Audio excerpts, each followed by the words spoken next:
그때에 세례 요한이 이르러 유대 광야에서 전파하여 말하되 회개하라 천국이 가까이 왔나니라 하였으니 그는 선지자 이사야를 통하여 말씀하신 자라 일렀으되 광야에 외치는 자의 소리가 있어 이르되 너희는 주의 길을 준비하라 그가 오실 길을 곧게 하라 하였느니라. 이 요한은 낙타털 옷을 입고 허리에 가죽띠를 띠고 음식은 메뚜기와 석청이었더라. 이때 예루살렘과 온 유대와 요단강 사방에서 다 그에게 나와 자기들의 죄를 자복하고 요단강에서 그에게 세례를 받더니 요한이 많은 바리새인들과 사두개인들이 세례 베푸는 데로 오는 것을 보고 이르되 독사의 자식들아 누가 너희를 가르쳐 임박한 진노를 피하라 하더냐. 그러므로 회개에 합당한 열매를 맺고 속으로 아브라함이 우리의 조상이라고 생각하지 말라. 내가 너에게 이르노니 하나님이 능히 이 돌들로도 아브라함의 자손이 되게 하시리라. 이미 도끼가 나무 뿌리에 놓여 있으니 좋은 열매를 맺지 아니하는 나무마다 찍혀 불에 던져지리라. 나는 너희를 회개하기 위하여 물로 세례를 베풀거니와 내 뒤에 오시는 이는 나보다 능력이 많으시니 나는 그의 신을 들기도 감당하지 못하겠노라. 그는 성령과 불로 너희에게 세례를 베푸실 것이요 손에 키를 들고 자기의 타작마당을 정하게 하사 알곡은 모아 곡간에 들이고 쭉정이는 꺼지지 않는 불에 태우시리라. 아멘. 여러분 오늘 3장 1절에 보면 이렇게 말씀하십니다. 그때 세례 요한이 이르러 유대 광야에서 전파하여 말하되. 그런데 여러분 2장 23절을 한번 보시겠습니까? 나사렛이란 동네에 가서 사니 이는 선지자로 하신 말씀에 나사렛 사람이라 칭하리라 하심을 이루려 함이로라. 어떻게 보면 앞에 있는 성경 구절과 지금 3장 1절이 이렇게 뭔가 연결되어지지가 않습니다. 3장 1절에 보면 그때라고 말씀하고 있는데요. 이때가 우리가 보기에는 그러면 예수님이 아기 때를 이야기하는 것인가? 연결이 되지가 않죠. 여러분 아기 예수 때 세례 요한이 광야에서 외치는 소리가 아니었습니다. 그러면 이때라는 말, 그때라는 말은 어느 때를 말씀하고 계시는 건가? 오히려 앞절을 통해서 알 수 있는 것이 아니라 뒤에 있는 구절을 통해서 우리가 알 수 있습니다. 여러분 지금 여기서 말하는 그때라는 얘기는요. 좁게 이야기한다면 예수님의 공생애가 시작하기 전 그 말씀을 이야기하고 있는 것입니다. 그런데요, 여러분, 그렇다면 오히려 이 마태가 오히려 예수님이 공생이 시작하기 전 그때 세례 요한이 여러분 이르러 광야에서 전파하여 말하되 라고 이렇게 기록해도 되지 않습니까? 근데 오히려 그때라는 단어를 썼다는 얘기는 여러분 좁은 의미의 그 의미도 있지만 다른 의미도 포함되어 있다라는 말씀입니다. 그러면 여러분 이 때라는 것이 굉장히 중요하거든요. 어느 때를 이야기하고 있는 것이냐. 여러분 오늘 같이 읽었습니다. 여러분 3장 3절에 보시면요. 성경을 보시면 오늘 이렇게 이야기합니다. 그는 선지자 이사야를 통하여 말씀하신 자라 일렀으되 광야에 외치는 자의 소리가 있어 이르되 너희는 주의 길을 준비하라. 그가 오실 길을 곧게 하라. 무슨 때를 말씀하고 있는 겁니까? 여러분 이사야 40장 3절의 말씀을 마태가 인용을 했습니다. 그러면 세례 요한이 지금 광야에서 외치고 있는 그 때가 언제부터 시작됐다라고 말씀하고 있는 겁니까? 이사야 선지자를 통해서 이미 하나님의 말씀이 뭐가 되었다? 예언되어 있었다라고 말씀하고 계신 겁니다. 그럼 그때란 말이 뭘까요, 여러분? 약 700년 전에 예언된 그 말씀이 이루어지고 있다는 것을 지금 말씀하고 있는 거예요. 여러분, 하나님의 말씀은요, 시간과 공간을 초월합니다. 시간 간격으로는 700년 전입니다. 이사야 선지자는요. 근데 이사야 선지자를 통해서 하나님은 예언의 말씀, 계시의 말씀을 주셨고 그 말씀이 드디어 언제 700년 후인 예수님이 오신 이때 공생에 시작하기 전 그때 드디어 뭐가요? 이루어지고 성취되고 있다라고 지금 말씀하고 계신 겁니다. 여러분 하나님의 말씀을 그렇게 믿으십니까? 여러분 정말 구원받은 하나님의 자녀는요 하나님의 말씀 앞에 서는 자입니다. 여러분, 정말 말씀은요, 살았고 운동력이 있다라고, 활력이 있다라고 말씀하고 있습니다. 여러분, 하나님의 말씀을 그렇게 받는다면 여러분의 삶은 윤택해질 겁니다. 그 윤택해진다는 것은 단순히 눈에 보이는 윤택을 이야기하는 것이 아닙니다. 영육 간의 풍성한 자가 되어진다는 겁니다. 여러분, 여러 가지 고민과 현실에 여러 가지 고민과 어려움이 있으시죠? 근데 그 부분에 대한 길과 답이 필요하잖아요. 방향이 필요하잖아요. 말씀을 정말 살아있는 말씀으로 믿는 자는 염려가 될지라도 깊은 염려와 근심으로 빠져들지 않습니다. 왜냐하면 말씀에 대한 확신이 있기 때문에 그 말씀 따라갈 수 있다라는 방향을 알고 있기 때문에 흔들리지 않습니다. 많은 작은 일들과 환경과 상황 따라 대부분 많은 사람들은요, 흔들리고요, 잘못된 선택을 할 때가 참 많습니다. 여러분, 근데 그 길을 바로 잡아주는 것이 하나님의 말씀인 겁니다. 700년 전에 예언된 말씀이 성취되는 이 말씀. 여러분, 그게 지금 성취되고 있다라고 말씀하고 있는 거예요. 더 놀라운 건요, 이사야 43장 3절에 말씀하고 있지만, 여러분, 그 말씀이 또 어떻게 연결이 되냐? 여러분, 제가 마태복음 앞에 있는 성경이 뭐라고 말씀드렸죠? 말라기라고 말씀드렸습니다. 여러분, 말라기 3장에 보면 하나님께서 또 그때 예언하셨습니다. 그러면 여러분, 이사야 선지자와 말라기에는 또 몇 년의 텀이 있냐? 약 300년간의 또 텀이 있어요. 그 300년 지난 후에 또 하나님이 보내신 선지자가 누구예요? 말라기예요. 그리고 또 마태복음과 이 간격에는 또 몇 년이 있다고 제가 말씀드렸죠? 400년이라는 간격이 있어요. 근데 그 간격과 상관없이 또 말라기 선지자를 통해서 예언하셨는데, 말라기 3장에 하나님께서 뭐라고 얘기하시냐면, 내가 내 사자를 보내어 길을 준비하게 하겠다라고 말씀하셨어요. 놀랍게도 말라기 4장에 가면서 그 사자가 누구냐? 엘리야를 보낼 것을 이야기하셨습니다. 이때가 뭘까요, 그러면 여러분? 그때, 말라기 3장과 4장에 하나님께서 주의 사자를 보내겠다. 근데 그 사람이 바로 엘리야인데, 그 사람을 보내겠다라고 하신 그 말씀이 여러분, 동일하게 또 성취되고 있는 현장이라 이 말입니다. 그 시간표라는 거예요. 여러분, 놀랍지 않으십니까? 어떻게 700년 전에, 400년 전에 선포된 그 말씀이 그대로 이루어질까요? 여러분, 이것은 여러분 우리가 알아야 될 게요. 많은 잘못된 분들 참 많아요. 신앙을요, 좀 잘못되게 하는 분들이 참 많은데요. 어떤 단체는 또 구약을 되게 강조하죠. 안 그렇습니까? 여러분 우리가 알고 있는 이단 중에 이단 하나가 있는데요. 그게 바로 여호와 증인입니다. 근데 그들은 뭐를 인정하지 않냐면 신약을 인정하지 않습니다.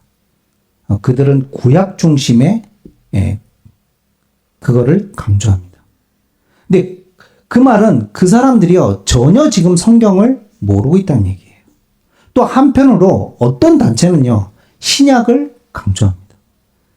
구약은 이미 끝났다, 지나갔다.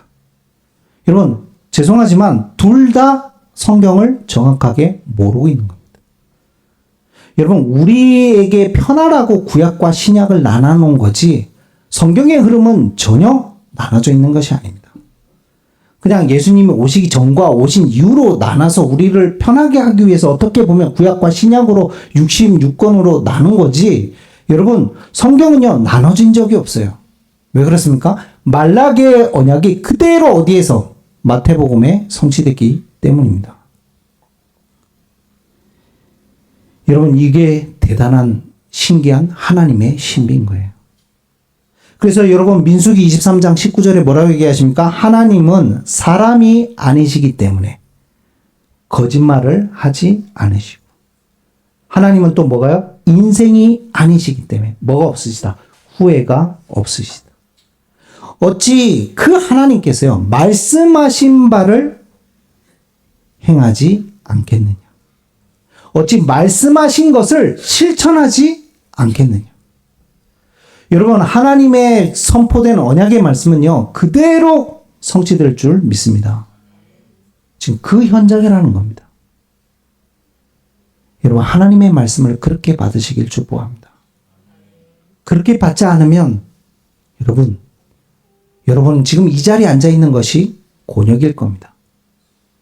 말씀을 그렇게 받지 않으면 여러분 교회 다니는 것이 곤욕일 겁니다.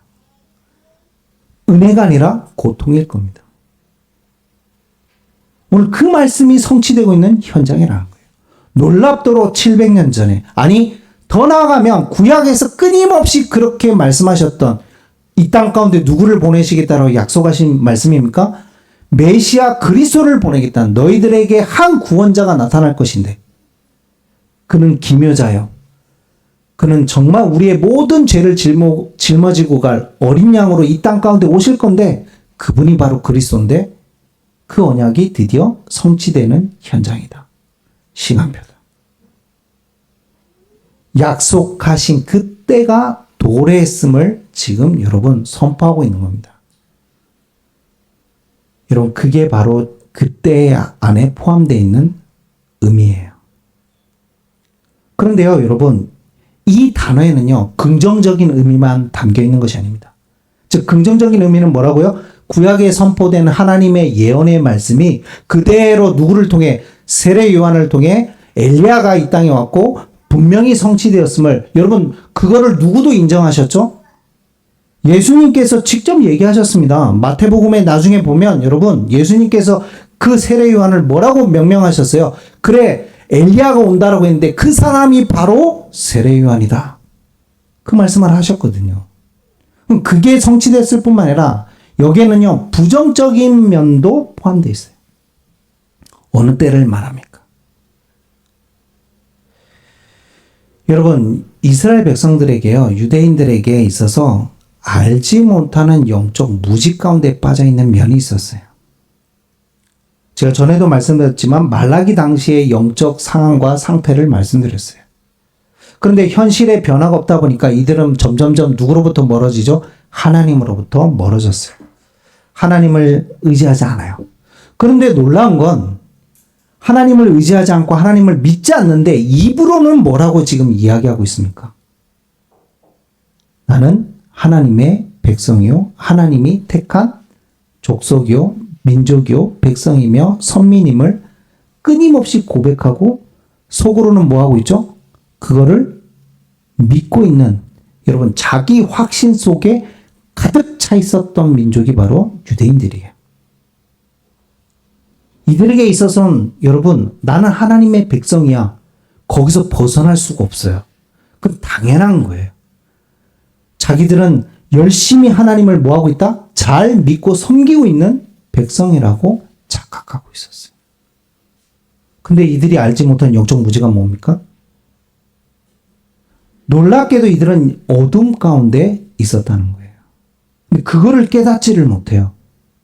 사도 요한을 통해서 하나님께서 분명히 말씀하셨어요. 여러분, 요한복음 1장에 여러분 잘 아시죠? 말씀이 계셨는데 그 말씀이 이 땅에 오셨는데 뭐로 오셨습니까? 빛으로 오셨다라고 말씀하세요. 그런데 여러분, 요한복음 1장 5절에 뭐라고 얘기합니까? 빛이 어둠에 비추되 어둠이 뭐하지 못하죠? 깨닫지 못하더라. 놀랍지 않습니까? 어둠 가운데 있는데 자신들이 뭐에 있는지, 어둠 가운데 있는 것을 깨닫지를 못해요. 자기는 신앙생활 잘하고 있다고 생각해요. 자기는 어떤 확신이 있다고요? 나는 구원받은 하나님의 자녀야, 하나님의 백성이야. 자기 확신이 충만해요. 그런데 그들에게 오셔서 여러분, 오늘 세례 요한이 한 말이 무엇입니까? 어느 때를 말하고 있냐? 지금 너희들이 무슨 때냐? 부정적인 면을 말하고 있는데요. 그게 오늘 여러분 설교 가운데도 표현되어 있어요. 오늘 세례 요한이 뭐라고 얘기합니까? 여러분 7절을 보십시오. 요한이 많은 바리새인들과 사두개인들이 세례 베푸는 대로 오는 것을 보고 이르되 뭐라고 얘기합니까? 독사의 자식들아, 누가 너희를 가르쳐 임박한 진노를 피하라 하더냐. 이 표현을 누구도 하셨죠? 독사의 자식들아. 네? 제가 한 겁니까? 여러분을 향해서 독사의 자식들아. 제가 여러분에게 욕을 한 건가요? 아니죠. 예수님도 나중에 뭐라고 표현하십니까? 독사의 자식들아. 어떻게 보면 무슨 이야기인 것 같아요? 엄청나게 욕을 퍼부으신 것 같잖아요. 그렇죠. 물론 좋은 소리 아니에요. 야, 이 나쁜 놈아. 뭐 맞아요. 우리가 말하는 개 뭐뭐야. 어떻게 보면 되게 비슷한 그런 뉘앙스인 것도 사실이에요. 근데 여기서 여러분 이 독사의 자식들아 그 말이요. 본질적으로 너희의 정체성이 너희들의 본질적인 정체성이 독사와 같다라는 의미예요.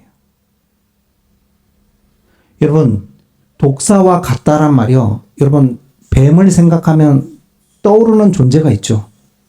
성경에서는 뱀을 좀 여러분 물론 뱀같이 지혜롭게 할 때는 긍정적으로 표현되지만 성경에서 주로 좀 부정한 동물 그리고 좀 성경에서 좀 안 좋게 보는 동물 중에 하나가 바로 뱀이잖아요. 뱀 하면 먼저 떠오르는 장면이 뭡니까? 창세기 3장 아닙니까? 그렇죠. 그리고 계시록 12장에 옛뱀 곧 뭐라고 되어 있습니까? 마귀야. 본질적으로 너희들은 지금 뭐라고 얘기하고 있냐? 하나님의 아브라함이 우리의 조상이요. 나는 하나님의 백성이라고 이야기하고 있지만 너희들은 독사의 자식들이라는 거예요. 어둠 가운데 있는데 그 어둠을 깨닫지 못하고 있는 너희들이요. 아니 신앙생활 잘하고 있는데요. 자기 확신도 충만한데요. 구원받았다라고 하나님의 백성이라고 어디 가서나 당연한 것으로 고백하는 이들에게 여러분 세례요한은 아니 예수님마저도 그들에게 뭐라고 얘기했냐? 독사의 자식들아. 너희들의 본질과 정체성은 독사와 같다. 아니 예수님은 한술 더 나가죠. 뭐라고 얘기합니까? 요한복음 8장 44절에 뭐라고 얘기합니까? 너희는 너희 아비 마귀에게서 났으니. 여러분 그 말을 듣고 있는 이들의 반응이 어떻습니까? 여러분 자신들이 어둠 가운데 있는데 어느 날 빛이 오셔서 빛을 비춰주면 오히려 그거에 대해서 반응하고 뭐가 일어나야 되죠? 오늘 말씀하잖아요. 회개하라. 회개의 역사가 일어나야 되는데 여러분 이들은 회개의 역사가 일어나지 않습니다. 너희가 지금 하나님의 백성이라고 주장하고 있지만 너희가 정말 하나님의 자녀라고 구원받았다라고 확신하고 있지만 미안하지만 정말 너가 구원받은 자가 맞다면 너가 하나님의 백성이라면 세례요한은 지금 뭐라고 얘기했냐? 너가 정말 하나님의 백성이라 아브라함의 영적 자녀가 맞다면 육신의 혈통이 아니라 그리스도로 말미암아 거듭나서 하나님의 자녀된 구원받은 하나님 백성이 맞다면 너에게 지금 묻겠다. 뭐라고 얘기하는지 압니까? 그러므로 8절입니다. 그러므로 회개에 합당한 열매를 맺고. 이 말이 무슨 말이냐면요. 너가 정말 구원의 확신이 있니? 구원받은 하나님 자녀가 맞니? 그러면 너에게 어떤 열매를 맺냐? 회개의 열매를 맺게 돼 있다는 거예요. 너는 지금 교회 다니고 있고 너는 예배 드리고 있고 너는 찬양하고 있고 너는 말씀도 읽고 있고 너는 성경도 알고 있고 성경을 너무 깊이 알고 있는 사람들이 누굽니까? 유대인들이잖아요. 구원의 확신이 충만한 사람이 누굽니까? 유대인들이잖아요. 하나님의 백성임을 조금 더 의심하지 않는 그들이 누굽니까? 유대인이잖아요. 그런데 그게 맞다면 너는 어떤 열매를 맺고 있니? 지금 묻고 있는 거예요. 열매가 없니? 착각이야. 열심히 교회 다니고 있다.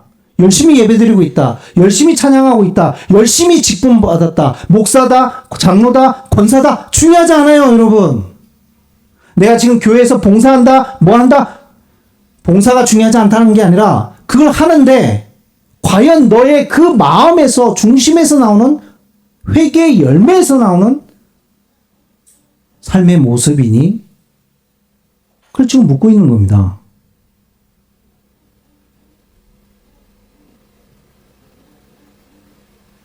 종교적 지위가 너희를 구원하지 않아. 구원의 확신이 너희들을 구원하지 않아. 여러분, 현대사회를 살고 있는 이 시대 한국교회 지금 이 상황 속에서 예수님이 만약 이때 성육신 하셨다면 어떤 메시지를 하실까요?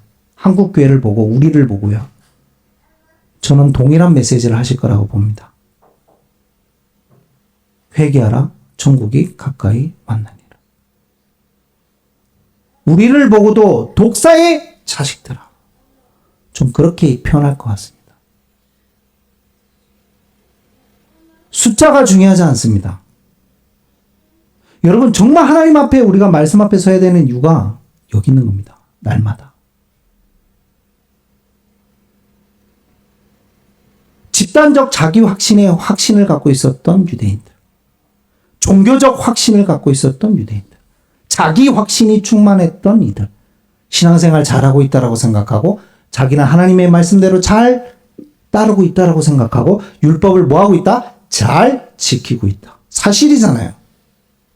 아니 11조를 뭐 다 세가지고 내는데 뭐 안 그래요?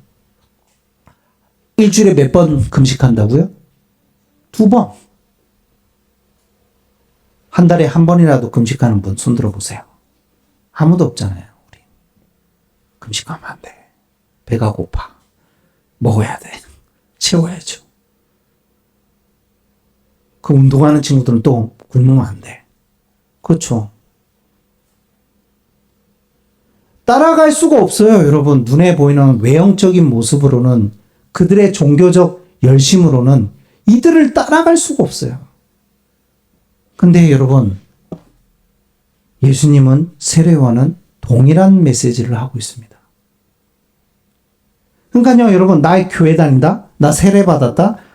여러분, 성경을 안다? 성경 읽지 말라는 얘기가 아닙니다, 여러분. 오해하지 마세요.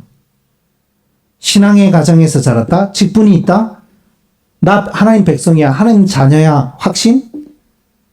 아니요, 여러분. 확신 없단 말이 아닙니다. 근데 맞다면, 너가 정말 거듭나서 하나님 자녀가 맞다면, 너는 지금 회개에 합당한 열매를 맺고 있느냐라고 묻고 있는 거예요. 지금 누가요? 세례 요한이요. 그럼 여러분, 마태복음에 지금 세례 요한이 이 메시지를 3장에 선언하고요. 4장에 제가 저번 주 말씀드린 것처럼 예수님의 공생의 첫 시작 선언도 동일하게 회개하라, 천국이 가까이 왔느니라. 신약을 시작하면서 어떻게 둘 다 똑같은 메시지를 지금 시작하고 있다는 것은 여러분, 특히 또 마태복음의 저자는 누구라고 말씀드렸습니까? 이방인입니까? 믿지 않는 불신자입니까? 아니요. 교회를 향한 선포입니다. 그럼 지금 교회를 다니고 있는 우리를 향한 선포인 거예요. 회개하라, 천국이 가까이 왔느니라. 외적인 종교적 신분, 여러분, 실제적인 거듭남과 동일하지 않습니다. 여러분 스스로가 하나님 앞에 그래서 서야 되는 겁니다. 겉으로는 얼마든지 신앙이 있는 척, 믿음 있는 척 할 수 있습니다. 또 뭔가 그렇잖아요. 교회에서 열심히 하고 또 직장에서 열심히 하면 인정받잖아요. 신앙 있는 것처럼, 능력 있는 것처럼. 그렇죠. 근데 하나님은 그 열심과 그 모습에 속지 않습니다. 뭐를 보시는 분이기 때문에. 사람은 그 외형과 외모, 그 사람의 어떤 자세와 태도, 그것만 보지만 하나님은 뭐를 보십니까? 중심을 보시기 때문에. 그래서 이들에게요, 독사의 자식들아, 회칠한 무덤아. 어떻게 보면 입에 담지 못할, 우리 표현을 하면 뭐를 자꾸 박으시는 거예요? 쌍욕을 박으시는 거죠, 지금. 뭐 이게 성경에 표현되어 있으니까 뭐 이렇게 조금 뉘앙스가 안 느껴지잖아요. 그리니까 독사의 자식들아 뭐 이렇게 그냥 읽을 수 있는데 예수님이 진짜 독사의 자식들아 이렇게 했겠어요? 세례 요한이 여러분 그 바리새인들과 서기관 보고 야 이 독사의 웃으면서 어이구 독사의 자식들이 나에게 왔네 이렇게 지금 얘기했겠냐고요. 얼마나 분노를 품고 얘기를 했겠어요, 여러분.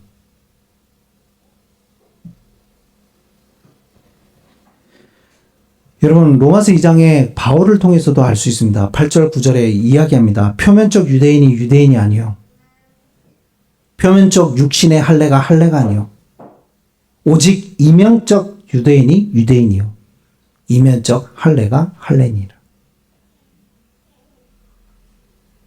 중심 안에 그리스도를 정말 믿는다면, 정말 회개의 역사가 일어났다면 계속해서 뭐를 맺는다? 회개의 열매를 맺을 수밖에 없음을 세례요한이 강력하게 지금 말씀을 선포하고 있는 겁니다. 그럼 여러분, 회개의 열매가 뭘까요? 아니, 그럼 회개가 뭡니까? 여러분, 주로 우리를 회개는요, 어떤 내 잘못, 죄에 대한 고백, 그래서 뉘우침, 이렇게 생각하고 있는 것이 일반적 사람들의 생각입니다. 그런데 성경에서 말하는 회개는요, 그런 의미가 아닙니다. 그거를 포함하지 않다는 말은 아니고요. 그 포함뿐만 아니라, 아, 내가 죄인이구나. 아, 내가 정말 씻을 수 없는 죄 가운데 속한 자구나. 그 인지와 인식뿐만 아니라, 그래서 나에게 그리스도가 필요하구나. 주님의 은혜 없이는 안 되는구나. 그래서 이제는 뭐하냐? 내 삶을 온전히 주님께 맡기고 주님이 원하시는 삶으로 내 삶의 삶을 완전히 변화시키는, 그게 바로 회개입니다. 그래서요, 구약에서 끊임없이 같은 단어로 쓰이는 게 돌이켜라, 그 말씀이에요. 돌이키라. 어디로부터요? 죄로부터 누구로? 여호와께로 돌아와라. 돌아오란 말은 어떤 그냥 방향이 전환이 돼서 이제는 뭐가 해요? 내 삶의 모든 생각, 마음, 삶의 태도, 자세가 어디를 향해서요? 주님으로 완전히 변화된 것을, 턴한 것을 말씀한 거예요. 존재가 변화서는 겁니다. 삶이 돌아서는 겁니다. 죄를 자복하고 있는데 변화가 없는 삶은요, 그거는 회개의 삶이 아니에요. 그리고 회개는 단회적 사건도 포함이지만 여러분, 계속적인 삶도 포함이에요. 그 말은 뭐죠? 그러면 우리가 주님 앞에 가는 날까지 매일 뭐 해야 될까요? 회개의 삶을 살아야 돼요. 그래서 뭐를 맺어야 돼요? 열매를 맺게 돼 있다라고 말씀하신 거예요. 회개하고 그럼 뭐는 또 떨어질 수 없어요? 열매 맺는 삶하고는 떨어질 수 없는 거예요. 이거를 오해하다 보니까 어떤 단체는 회개 다 끝났다, 더 이상 회개할 필요 없다라고 나오는 거고요. 또 이걸 오해하니까 어떤 회개는 또 뭐 해야 돼요? 철저하게 회개하라고 나오는 거예요, 여러분. 그 회개의 삶조차도 네 능력으로 되지 않기 때문에 내가 너와 함께하고 너희 속에 착한 일을 시작하시니까 그리스도의 날까지 뭐 하시겠다? 이루어 가시겠다라고 또 약속하시고 그 말씀을 주신 겁니다. 회개가 뭔지 이해가 되시죠, 이제? 그럼 회개의 열매는 뭘까? 세례요한은 거기까지는 얘기하지 않았어요. 근데 그 회개의 열매를 누가 설명을 하셨을까요? 예수님이요. 나중에 이제 그 부분들을 또 우리가 알아갈 겁니다. 지금 조금 얘기한다면 그 회개의 열매들이 뭘로 표현됐을까요? 마태복음 5장, 6장, 7장. 한마디로 뭡니까? 산상수훈입니다. 그게 바로 회개의 열매들인 겁니다. 마태복음은 끊임없이 그래서 그거를 이야기하고 있는 겁니다. 오늘 이 부분이 중요해요. 그래서요. 여러분, 독일의 신약학자인 게오르크 슈테레커라는 분은요, 그래서 회개를 이렇게 정의했습니다. 인간 존재의 전체적 방향, 재설정, 인간의 삶의 급진적인 변화, 하나님을 향한 존재의 돌이킴, 내적 그리고 외적 탈바꿈, 이렇게 정의합니다.